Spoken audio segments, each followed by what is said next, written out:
Législative 2025, Laurent Gbagbo vire tous les candidats venant du PPACI. Mesdames et messieurs, comme vous avez déjà entendu, le premier titre nous informe que Laurent Gbagbo vient de renvoyer une vingtaine de personnes qui ont dit qu'ils vont être candidats. Et comme à ses habitudes, Laurent Gbagbo s'exprime toujours à travers Madame Habiba Touré. C'est dans un communiqué qui est sorti aujourd'hui matin, aujourd'hui 19 novembre 2025. Il y a 22 candidats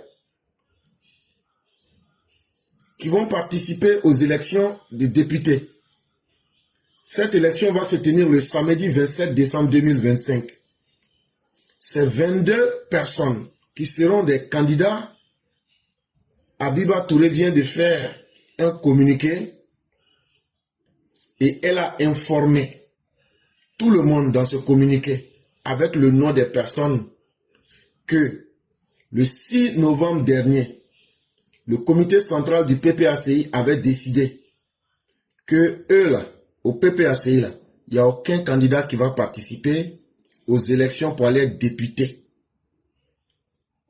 Or, elle dit que ce que eux sont en train de voir, il y a beaucoup de personnes qui sont des militants du PPACI, qui sont des gens influents, mais ils ne veulent pas écouter ce que le PPACI dit, ils veulent faire ce que eux-mêmes ils veulent, donc c'est comme s'ils sont en train de mettre la honte sur Gbagbo. Que c'est une pilule très amère pour Laurent Gbagbo d'avaler. Et que de cette façon-là, donc, tous ceux qui vont participer à ces élections comme Armand Georges Onien, comme Antonio Garou, celui qui était un membre du PPACI, mais qui sera candidat dans la circonscription de Bayota, Dayepa, Eura Gayo et Yopouye, commune et sous-préfecture. C'est par exemple un exemple. Et donc la liste est longue. Il y a aussi Dali Arthur Prince Richard, qui est le président de la Ligue des jeunes du PPACI. Lui aussi n'a pas échappé à la sanction. Il y a Stéphane Kipré, qui a été radié du PPACI. Et quand on demande à Mme Habiba Touré, pourquoi vous sanctionnez ces militants? Elle dit que la discipline chez eux n'est pas sélective.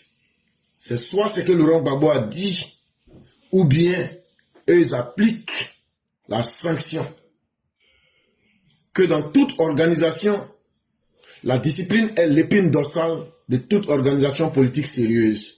On ne peut pas se revendiquer du PPACI dans les honneurs et s'en affranchir dans l'adversité, a-t-elle mentionné. Elle dit, tu ne peux pas être PPACI quand c'est doux, quand il n'y a pas de problème, mais quand ça devient dur, là, tu te caches et puis tu t'en vas défendre tes intérêts, qu'eux ne vont pas accepter ça. C'est là que le document finit. C'est tellement intéressant. Chers parents, quand vous entendez ça, vous vous dites, waouh, le PPACI ne joue pas, hein? Il frappe fort. Très bien. Mais sauf que la vérité ici, le PPACI est en train de s'amuser avec votre esprit. Essayez de vous asseoir et écoutez bien ce que je vais vous dire. Ce n'est pas le même PPACI qui avait demandé au nom du PPACI aux enfants des gens de sortir pour aller se faire massacrer dans les rues. Ce n'est pas eux ici qui avancent avec leurs militants, qui n'ont plus de projet clair dans la tête. Ce n'est pas eux ici qui disent quelque chose le matin et le soir ils se dédisent, à commencer par Laurent Gbagbo lui-même.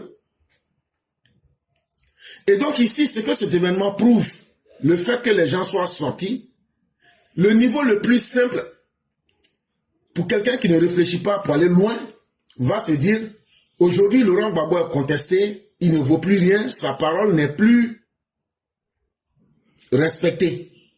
Très bien, c'est vrai. Mais seulement, à la vérité, si tu analyses au fond, c'est loin de ce que tu penses. C'est bel et bien une stratégie parce qu'ils ont constaté effectivement au sein du PPACI que dans leurs décisions qu'ils ont eu à prendre, à savoir le boycott par la violence, la contestation, c'est un échec palpable. Et cet échec-là va accoucher de condamnations. Ça, aujourd'hui, ils sont convaincus de cela. Et donc, aujourd'hui, s'ils doivent se lever pour aller devant les populations, pour dire c'est nous le même PPACI là, qui avons encouragé vos enfants pour sortir. Et puis, il y a beaucoup qui se sont fait tuer. Et puis, il y a beaucoup qui sont en prison actuellement là. C'est nous le même PPACI là. On vous demande de nous voter là. Ils n'auront pas de crédibilité devant les populations. Ça va poser une très grande contradiction. Et donc, pour ne pas assumer cet héritage honteux, pour ne pas assumer que c'est eux, ils ont fait une réunion, écoutez-moi très bien, ils ont fait une réunion, le même PPACI que vous voyez avec ce communiqué-là, dire on a renvoyé telle personne, on a renvoyé telle personne, on a renvoyé telle personne-là. Le même PPACI a fait une réunion, ils ont informé chacune de ces personnes-là, et voici ce qu'ils ont dit clairement. Hé, les gars, si on s'en va actuellement pour dire que c'est nous PPACI là, on n'a plus de crédibilité, les gens ne nous font plus confiance, on a gâté notre nom, on n'a plus de plan. Tout ce qu'on avait tracé là, si on n'a pas fait tuer enfants des gens, on a mis enfants des gens en prison, aujourd'hui là, et les conséquences sont là, on va payer cher. Donc qu'est-ce qu'on doit faire?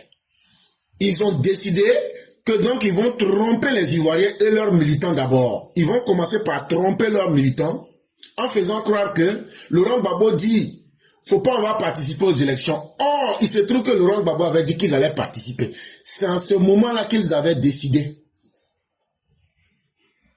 Parce que vous vous souvenez, je vous avais dit que Laurent Gbagbo a fait partie des délégations, soit disant qu'il était allé saluer les parents des victimes. C'est là-bas ils ont profité pour demander. Et ils ont vu les gens leur dire, ah, nos cadavres là sont même pas encore refroidis. Nous, on va plus se mettre dedans et on va pas voter pour vous. C'est là qu'ils ont redéfini leur politique pour dire maintenant, comme c'est comme ça, on ne peut pas rester sans avoir de députés.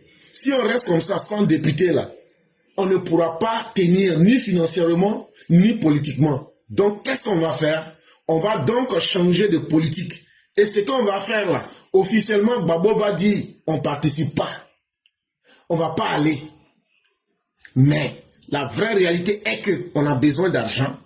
On a besoin de visibilité politique et on ne peut pas rester sans participer. Parce que si on ne participe pas, comment est-ce qu'on pourra lutter pour laver le nom de Gbagbo?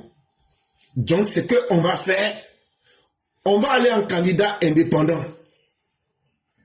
On va se disperser. Vous allez aller, chacun va aller déposer sa candidature. Comme si c'est lui-même qui est venu déposer. Là, quand c'est comme ça, vous allez parler en votre nom directement à vos parents. Et remarquez très bien, par tous ceux qui ont déposé leur candidature, c'est dans leur zone d'origine, c'est-à-dire dans leur village ou dans leur sous-préfecture. Là, comme ça, vous partez et vous expliquez votre candidature en votre nom en disant que vous venez en tant que fils de la région. Là, quand c'est comme ça, la pilule peut passer.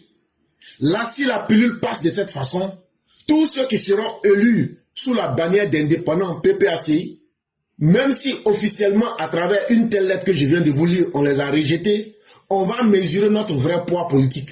Si on arrive à avoir beaucoup de députés, on va former une coalition PPACI, on va aller soi-disant dire qu'on donne cette candidature-là, ces électeurs-là à Laurent Gbagbo. Là, comme ça, maintenant, Laurent Gbagbo a un certain poids politique et maintenant, au nom de ce poids politique, ils vont relever l'image de Laurent Gbagbo. Et maintenant, ils vont continuer leur combat. Voilà ce qu'ils ont décidé en arrière-plan. Donc, pour ceux qui sont heureux que Gbagbo a sanctionné, c'est comme ça, tout ça là, c'est du vuvuzela. Tout ça là, c'est du faro politique. Tout ça là, c'est du broutage politique. Tout ça là, c'est de l'amusement. Ne vous laissez pas distraire. c'est le même PPACI, n'ayant plus de crédibilité devant leurs propres militants, ils sont en train de tromper leurs propres militants. Encore sur quoi? Sur la stratégie de l'ethno-nationalisme, de l'ethnicité. Tu vas, tu te présentes dans ton village. Si on dit, mais pourquoi tu te présentes? Ah non, c'est pas au nom du PPACI, hein. C'est au nom même en tant que je suis fils du village, là. C'est là que je me présente. Parce que là où c'est arrivé, là, il faut que moi, le fils de votre village, là, je puisse venir défendre vos intérêts. Donc là, c'est mieux vous allez voter le fils de votre village ou bien de votre sous-préfecture, plutôt que de donner votre victoire à quelqu'un qui n'est pas de votre région. Donc, apprêtez-vous. Vous allez voir le langage du tribalisme sera très intense dans cette campagne. Le langage, ici c'est chez nous, ici c'est notre village, il faut voter pour le fils du village là. Ça sera très intense. Ils vont tout faire, le PPACI, pour dévaluer la nature du débat politique, pour dévaluer le sens d'explication du rôle d'un député. Qu'est-ce qu'un député doit faire pour les citoyens? Ils vont dévaluer ces débats-là. Et ils vont détourner la nature du combat pour le ramener sur le terrain que veut le PPACI, c'est-à-dire le terrain de l'ethno-nationalisme, du fascisme nationaliste, pour dire, en tout cas, non, on ne va pas voter pour un étranger, on ne va pas faire ceci. Et donc, selon moi, ne vous laissez point distraire. C'est une question très essentielle qu'il faut traiter à la base. Et il faut expliquer à nos parents que tout ce que vous voyez là qui disent qu'ils sont indépendants, c'est faux. Même au sein du RHDP, les rares candidats qui se disent indépendants, c'est par frustration. Mais dans le cas du PPACI, eux, le fait qu'ils soient candidats indépendants aujourd'hui, c'est une stratégie pour tromper leurs propres militants. Pourquoi ils trompent leurs militants? Parce qu'ils ne peuvent pas aller dire aux parents comment on a fait pour mettre vos enfants à la mort. Comment on a fait pour que vos enfants se retrouvent en prison. Ils ne peuvent pas regarder leurs militants pour leur donner des explications. Ils sont au bout de leurs arguments. Et donc, comment contourner la réalité pour essayer d'obtenir ce qu'ils veulent, pour atteindre leurs objectifs politiques et pour pouvoir avoir une certaine présence politique en trompant leurs propres militants. Et quelle est la stratégie qu'ils vont utiliser? Ils vont utiliser le langage facile du tribalisme. Ah, c'est mon village, pourquoi vous allez aller voter quelqu'un qui n'est pas votre fils? Ils vont dévaluer le débat sur ces aspects techniques, sur ces aspects de développement, sur le rôle d'un député, sur la question des avantages qu'un député peut procurer à la nation. Normalement, c'est souvent ce thème-là qui devrait intéresser les populations. Qu'est-ce que vous avez fait en tant que député pendant les 5 dernières années? Et quelles sont les erreurs que les députés ont eu à commettre? Et qu'est-ce que vous dites pour ne plus répéter les mêmes erreurs? Voilà ce sur quoi les populations devraient se focaliser pour poser les questions. Mais eux, ils ne vont pas aller dans ce schéma. Et donc, tout ce que vous voyez là, c'est de la grosse plaisanterie. Ne vous laissez pas distraire et ne les prenez pas comme des plaisantins. Derrière ce désordre, tantôt on dit on ne vous reconnaît pas, tantôt on vous sanctionne, tantôt c'est fini pour vous, vous n'êtes plus PPACI. Il y a une stratégie. Et j'ai bien expliqué. Et je pense que les uns et les autres l'ont compris. Donc ne les voyez pas en éléments dispersés. C'est une stratégie pour atteindre les mêmes objectifs. Et si par hasard ils arrivent à avoir beaucoup de députés, plus que le PDCI par exemple, ça fait partie de leur stratégie. Si par exemple ils arrivent à avoir plus de députés que le PDCI, ils deviennent donc le PPACI la deuxième force parlementaire en Côte d'Ivoire. Ça leur donne une certaine crédibilité, même si c'est avec 3 députés. À partir du moment où, de façon mathématique, on va compter 1, 2, 3, 4. Comme au CP1, on dit 1 est inférieur à 2. 3 est supérieur à 2.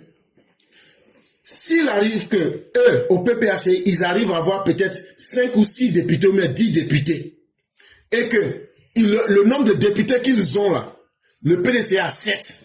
Tout le monde sait que 7 est inférieur à 10. Cela veut dire que 10 est supérieur à 7. Ça fait de facto le deuxième groupe parlementaire à l'Assemblée nationale de la Côte d'Ivoire. Et donc le PPACI est à la recherche d'images. Ils savent qu'ils ne peuvent pas obtenir la victoire. Ils savent qu'ils n'ont plus de crédibilité. Ils veulent profiter des instruments légaux pour rebâtir leur crédibilité, pour réinventer leur existence sur la scène politique. Et maintenant, au nom de cette réalité, essayer de faire revivre Laurent Gbagbo d'une manière ou d'une autre pour continuer à mener leur combat. Parce que devant leurs militants, ils n'ont plus de crédibilité. Donc il faut utiliser ces élections-là de façon détournée pour aujourd'hui exister, chercher à être la deuxième force à l'Assemblée nationale, quel que soit le nombre de personnes qu'ils auront.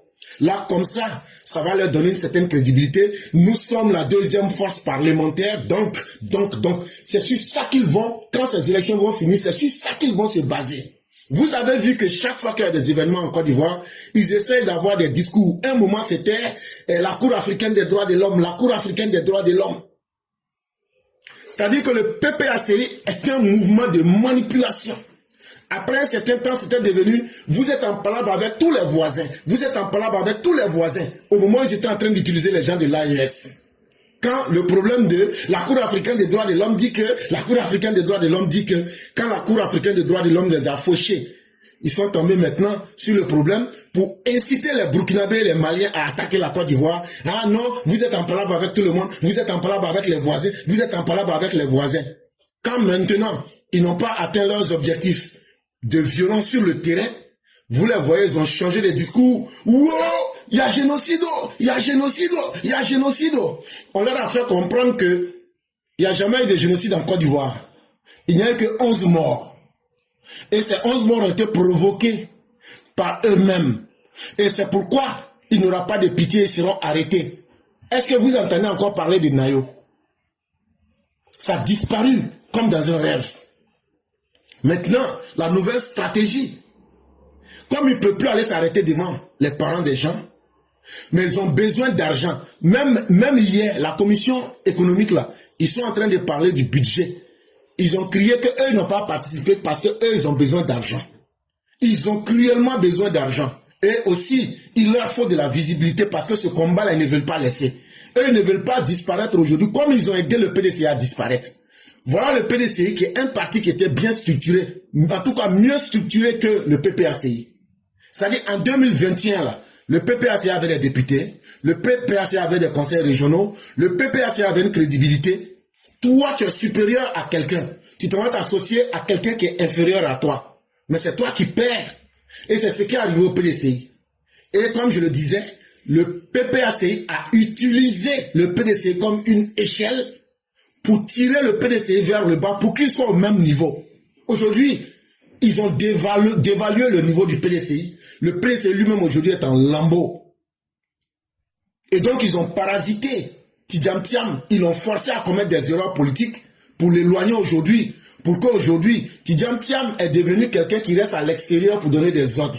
Or, son soi-disant grand-père disait qu'un capitaine, lorsqu'on le retire de l'eau, il n'est plus un poisson qui peut faire effet. Un capitaine, quand on le retire de l'eau, il n'est plus rien. Et donc, c'est ce que le PDCI est devenu aujourd'hui.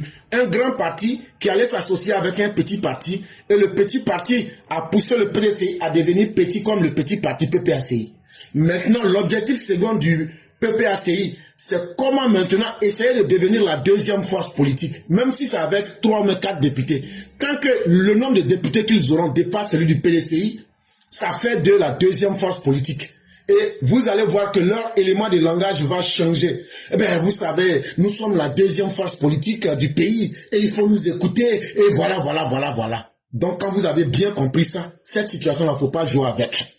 Cette situation-là, il faut traiter ces candidats-là en montrant que ce sont les candidats du PPACI, en montrant que c'est eux et leurs patrons qui ont fait tuer les enfants des gens et qu'ils sont en train de manipuler la population pour aller d'abord se remplir les ventres, pour aller s'asseoir sur le fauteuil moelleux et maintenant chercher à se donner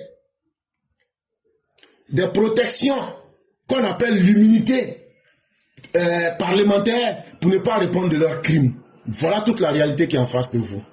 Chronique de la politique ivoirienne ou la technique de la terre brûlée. La politique ivoirienne a sa logique que la logique elle-même ignore. Entre alliance naturelle et alliance contre nature, les partis politiques naviguent au gré des intérêts.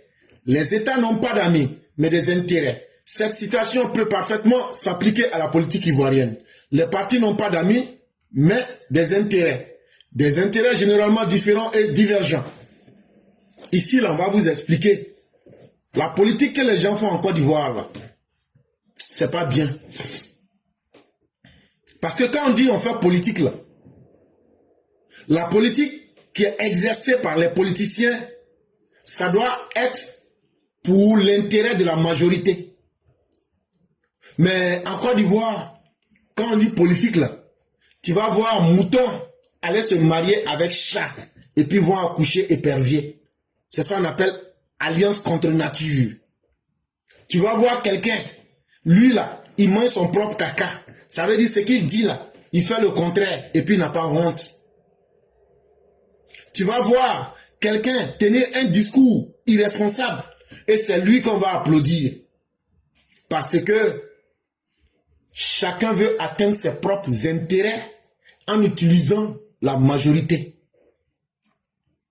On va d'abord vous parler des alliances naturelles et des alliances contre nature. Cela ne veut pas dire qu'il n'y a pas d'alliance naturelle. En effet, depuis 1995, on assiste à des alliances entre les trois principaux partis politiques. D'abord, l'alliance entre le FPI et le RDR a accouché du Front républicain en 1995 pour combattre le PDCI d'Henri Konan Bédié au pouvoir. En 2005, le RDR et le PDCI ont uni leurs forces dans l'alliance du RHDP en vue de chasser du pouvoir le FPI de Laurent Gbagbo.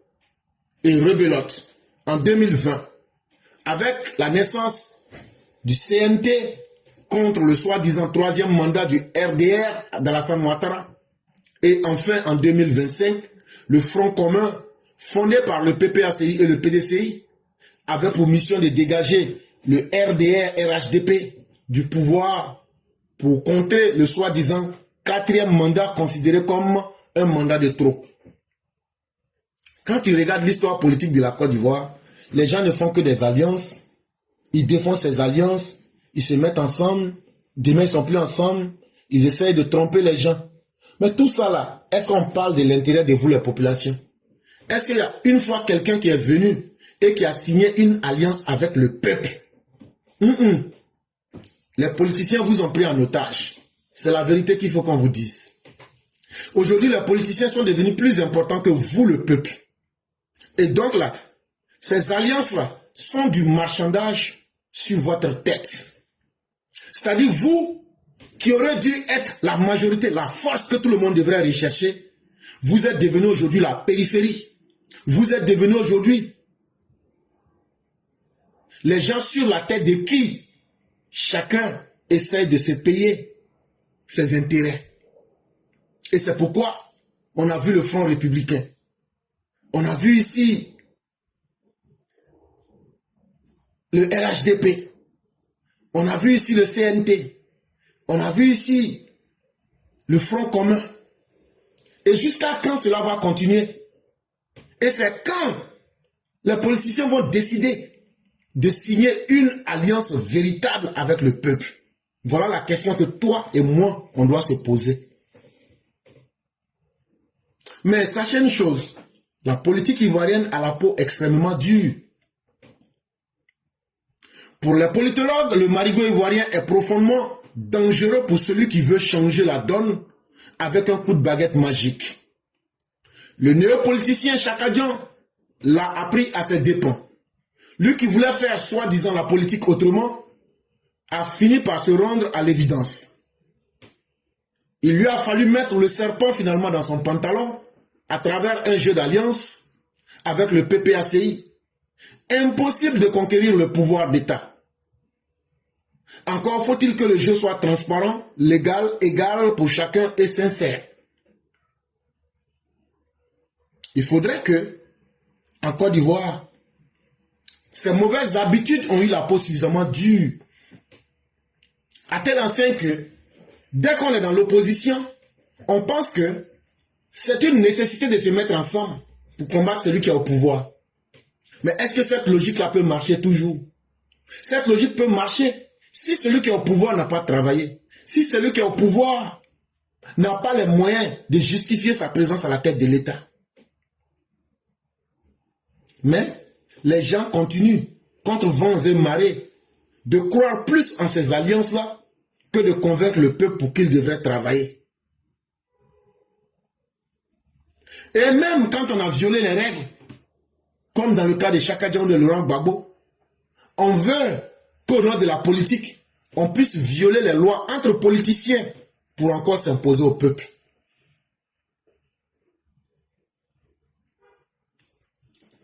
Ce n'est pas sincère. Parce qu'en politique en Côte d'Ivoire, tous les appareils du pouvoir, qu'ils soient de l'opposition ou bien même du parti au pouvoir dans un certain sens, sont infectés de militants encagoulés de tous les bords politiques. Ça, il faut se le dire pour de vrai. Les mêmes choses que les opposants critiquent aujourd'hui, c'est les mêmes choses qu'eux ils avaient établies. Quand on prend des gens comme Yao Paul Ndré, qui dit non, j'ai effacé parce que Gbagbo c'est mon ami. Et pour cacher ça derrière une fausse honte, non, c'est le Satan qui nous avait dit de faire ça. En Côte d'Ivoire, là, on va se blaguer, mais tant que nous ne faisons pas le diagnostic réel, là, on va casser le thermomètre, le malade ne guérira pas, parce qu'on est en train de faire le mauvais diagnostic. Hé, Côte d'Ivoire que vous voyez là, il n'y a personne qui est neutre. Personne n'est neutre. Chacun veut contrôler. Chacun veut être juge. Et chacun veut être parti. C'est ça qui est la vraie vérité de la Côte d'Ivoire. Personne n'est neutre. À commencer par moi-même. Personne n'est neutre. Faut pas, on va se blaguer. Ce que je dis là, c'est la vérité. Ce qui était vrai hier est vrai aujourd'hui. Personne n'est neutre. Et si personne n'est neutre, la question que je vous pose, comment peut-on faire preuve de bonne foi? Et qu'est-ce qui fait que personne ne peut être neutre? Quand des gens sont en train d'encourager l'ethnicisme, quand des gens sont en train d'encourager le viol des lois, quand des gens sont en train d'encourager la paresse, quand des gens sont en train d'encourager l'aventurisme politique, ceux qui devraient incarner les valeurs pour inspirer confiance aux Ivoiriens sont ceux-là même qui veulent violer les lois, sont ceux-là même qui signent des deals, soi-disant alliances, pour mettre le pays dans des aventures ambiguës, dans des aventures sans lendemain. Voilà le pays qu'est la Côte d'Ivoire. Et si les Ivoiriens eux-mêmes n'ouvrent pas les yeux pour essayer de se brûler et renaître de leurs cendres, pour sortir de leur mauvais chemin, pour sortir de leurs mauvaises habitudes, ah, ça on est là pour longtemps. C'est pas nous, hein. C'est pas nos enfants, hein. C'est pas nos petits-enfants. Nos arrière petits-enfants, là. Côte d'Ivoire, là, ça va jamais changer. Un pays où on ne trouve personne qui est neutre, où on ne trouve pas quelqu'un qui fait preuve de bonne foi, ce pays-là en a pour longtemps. Et ce diagnostic-là, il faut avoir le courage de l'étaler devant tout le monde. Si on veut, on écoute. Si on veut, on n'écoute pas. Ça, ce n'est pas mon problème.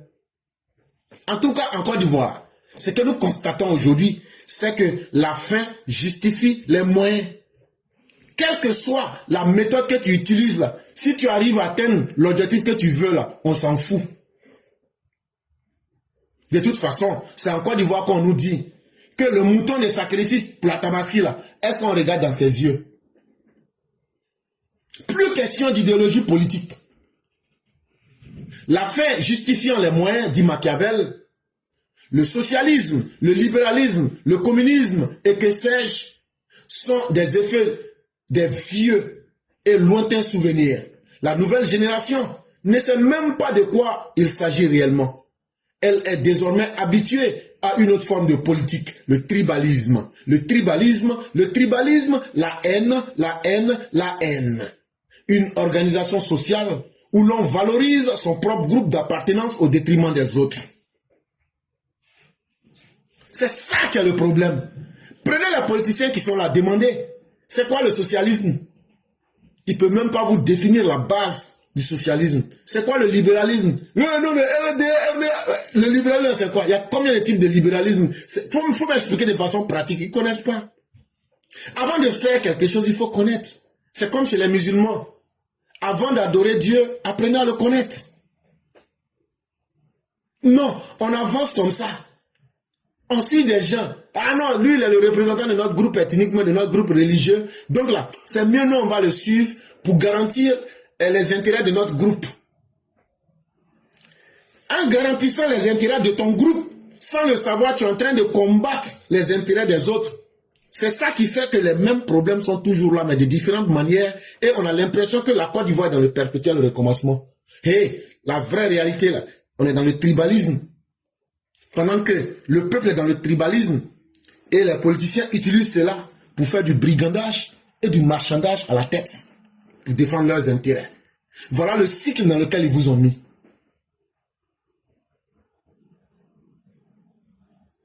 Depuis son accession au pouvoir en 2011, le RHDP est accusé, à tort ou à raison, de pratiquer cette politique du rattrapage ethnique, à tel enseigne que des intellectuels, ainsi que des hommes politiques ont appelé ouvertement au grand remplacement.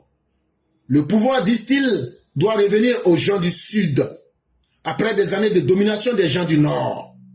Il n'en fallait pas plus pour voir sur les réseaux sociaux des gens s'enflammer. La boîte de Pandore étant ouverte, le repli identitaire refait surface. Pour les élections législatives, les internautes ont demandé à chaque Ivoirien de candidater dans son village natal. Qu'est-ce que je vous disais? Que les élections des députés de cette année, malheureusement, ils ont déjà dévalué la valeur et la substance politique du débat que nous devions tenir. Et si vous vous souvenez, depuis le début, je vous ai dit que même les députés du RHDP ont un compte à rendre à nous, les militants intelligents. Dans votre mandature, là, vous avez fait quoi? Qu'est-ce qui n'a pas marché? Vous voyez, tout le monde se tait là-dessus. Parce que il n'y a pas de vrais garçons comme éclaireurs provisés, il n'y en a pas. Si on ne se questionne pas nous-mêmes, comment on peut aller questionner les autres? Si on ne se corrige pas nous-mêmes, comment on peut aller convaincre les autres? On est dans la politique du silence absolu. Et pendant ce temps que nous ne voulons pas décider de la conduite à tenir, nous ne voulons pas nous brûler nous-mêmes pour renaître de notre cendre, les opposants sont en train, insidieusement, mais méthodiquement, de dévaluer le sens du combat. Les élections pour les législatives n'ont pas encore été annoncées. On entend beaucoup de choses. À travers ton nom, on sait d'où tu viens. À travers ton nom, on sait de quel parti politique tu es. Et de toutes les façons, est-ce que c'est pas mieux, chacun va aller dans sa région d'origine pour être candidat? Bon, ça là, c'est une stratégie de l'opposition, comme je l'ai expliqué plus haut, pour réexister dans le débat et pour encore surfer sur le repli identitaire pour se faire de la visibilité. Entre-temps, le RHDP, en tant qu'un parti politique, n'a pas eu les capacités d'imposer le vrai débat. Aujourd'hui, là, vous les gens du RHDP, RDR, votre seule force à Alassane Ouattara, c'est un homme politique qui est capable de maintenir la cadence.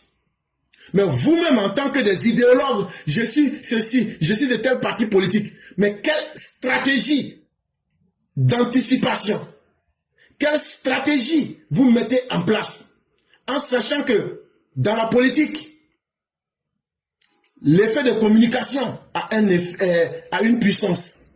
Et chaque fois, l'opposition arrive à vous damer le pion sur cet aspect. Hier, c'était la réconciliation. Quand le gouvernement a imposé la dureté, qu'ils ont vu qu'ils n'ont pas de solution, ils ont envoyé des mercenaires venir travestir les faits, mais ils ont vu intellectuellement, ils ne pourront pas passer. Qu'est-ce qu'ils font aujourd'hui? Ils distraient le peuple, ils vont ramener l'élection des députés à un repli identitaire pour essayer maintenant de dire ne votez pas le RHDP parce que depuis 2011 ils ont fait le rattrapage ethnique. Maintenant là, il faut que le pouvoir revienne aux gens dans leur propre localité. Il faut que les fils d'un village, est-ce que les gens de mon village là, je ne connais pas leurs problèmes mieux que quelqu'un qui n'est pas un fils du village. Donc là, c'est moi, il faut voter. Hein. Il ne faut pas voter celui qui vient d'ailleurs là. De toute façon, s'il est fâché là, comme il parle la même langue que ses parents là, il n'a qu'à aller dans son village, il est censé connaître le problème de ses parents. Donc là, normalement, les députés là, ils doivent être des gens qui connaissent les problèmes de leurs parents, ils doivent être de la localité et c'est eux qui peuvent mieux s'occuper du problème de leurs parents pour expliquer ça à l'Assemblée nationale. Voilà ça en face de vous maintenant. Entre-temps, le PDC, le RHDP assis, eh ben, vous savez, nous avons fait 1200 ponts, eh ben, les routes, nous en avons fait 6000, eh ben, c'est Alassane Ouattara qui nous a envoyé. Ne vous réveillez pas, hein. Ne vous réveillez pas. Ils vont encore vous imposer le tempo. Ils vont polluer le niveau du débat. Et malheureusement, par votre manque de vigilance, ils vont encore avoir des députés pour valider le repli identitaire. Pour valider, Abidjan doit revenir aux Ébriés. Pour valider, Dabou doit être aux Adjoukrou. Pour valider, Boaké au Baoulé, Korogo au Senoufo, et ainsi de suite. Et les Ivoiriens naturalisés, eux vont où? Les mêmes opposants qui disent qu'aujourd'hui, là, eux là, c'est le repli identitaire là. Leurs amis Senoufo, et pardon, leurs amis libanais, qui sont en train d'encourager en Soumé là, eux vont aller où pour être députés de où? Votre dame là, Touré là, elle est française. Elle là, elle va être élue de où? Vous voyez que votre propre piège vous rattrape. Donc c'est une logique irrationnelle, déraisonnée et irresponsable. Si chaque Ivoirien doit retourner de sa région natale, est-ce qu'on peut parler des nations?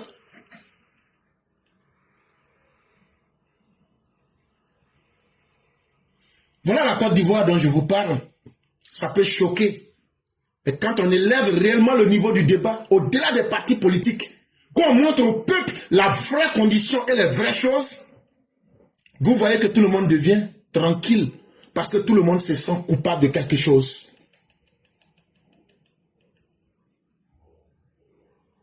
Est-ce que la Côte d'Ivoire veut être un pays qui sera géré par les ethnies dominantes? Il va falloir bien poser cette question-là aux uns et aux autres. Parce qu'il va falloir crever l'abcès tôt ou tard pour en revenir aux vraies vérités. Il y a quelqu'un ici qui demande la richesse. Nous, on n'est pas misérables. Et je te bloque. Je te bloque. Attendez, je vais voir encore si je peux même... Voilà. Fini. C'est pas ici vous allez venir vendre vos malheurs aux gens. En tout cas, cette bêtise-là, moi, je ne l'accepterai pas ici. Chers Ivoiriens, voilà les vraies vérités que les gens veulent vous cacher. Tout récemment, des hommes politiques de l'opposition ont dénoncé les choix des candidats sur la base ethnique. Mais eux-mêmes, dans leur région, c'est eux qui tiennent ces discours. Est-ce qu'on n'a pas entendu ici les propos de Lida Kwasi? Est-ce qu'on n'a pas entendu ici les propos de Blaise Lazme? C'est simplement une régression à l'état primitif.